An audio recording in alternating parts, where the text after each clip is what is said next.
Аккордеон сатуучу жана оңдоочу бул дүкөндөн 40 жылдан бери ушул үн Лондондун даңгыраган трассаларына чейин угулуп келет.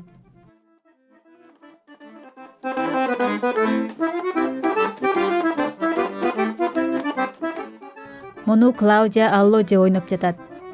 Анын бир тууганы Эмилионун дүкөнү аккордеон оңдоочу жай катары чоң кадыр-баркка ээ. Манжаларымды бир аз жабыркаткан эле болбосо баары жакшы. Аба мындан өтүп добушту пайда кылат. Аккордеон бир аз эскирип, толук оңдоону талап кылганда клапандарын алмаштырып же жаңыртуу керек болот.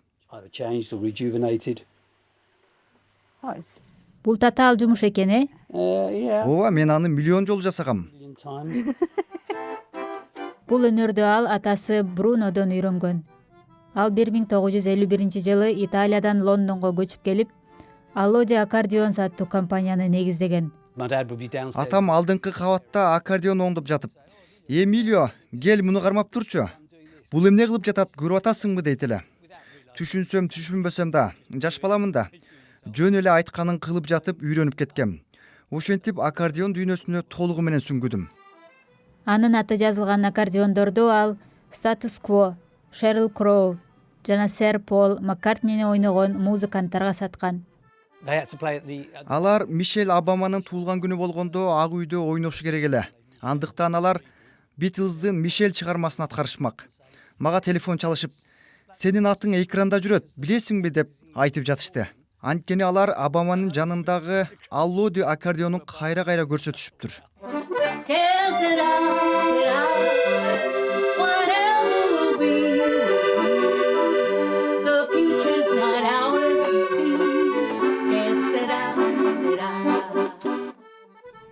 Бирок азыр анын колдору ооруп, үй бүлөсү жана неберелери менен көбүрөөк убакыт өткөрүүнү каалаган Эмилио жылдын аягында дүкөндү жапканы турат.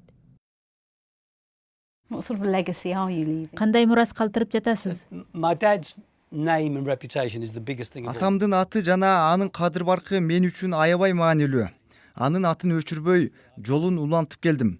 Мындан ары да аны үй бүлөбүздүн төрүндө сактоого аракет кылам. At the top of the tree, hopefully.